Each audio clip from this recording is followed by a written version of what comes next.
In Mozambique, the 15-year civil war claimed 1 million lives and it became one of the most mined countries in the world. But more than 2 decades on, the country is now finally free of landmines.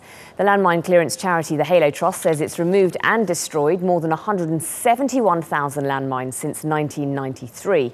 Rural communities are now able to cultivate crops and graze livestock safely, lifting many families out of poverty. Well, for more on this story, we can cross to Pascal Rapillard from Geneva, and he's a spokesperson with the Geneva International Centre for Humanitarian Demining.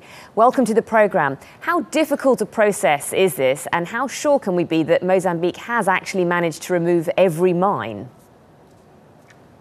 Yes, good afternoon. There are a number of different methods and approaches that have been applied in Mozambique, which ensures that they manage to be now mine-free. And what was important in the case of Mozambique is that they actually implemented the most up-to-date methodology when it comes to mine clearance. That is, rather than spending expensive resources in areas which didn't contain any mines, actually they dedicated a lot of efforts on survey, thus making sure that actually clearance assets are allocated where they're needed. And this is one of the reasons which can explain why Mozambique is so successful. Now, it is mine-free as per the Mine Ban Convention, so they have completed the clearance obligation under international law. One can never be absolutely sure that there is no single mines left.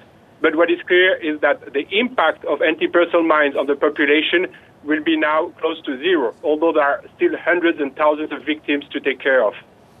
The mines were placed in some very rural areas. How did that affect people living in those areas, not just about safety? Yeah, so safety is the first and primary concern, but of course then there is a huge impact on development. And if you just think about, for example, railway, where due to anti-personnel mines laid around railway, maintenance was not possible, so they couldn't improve their communication routes. If you think also about agriculture, a number of fields could not be used for agricultural purpose due to contamination.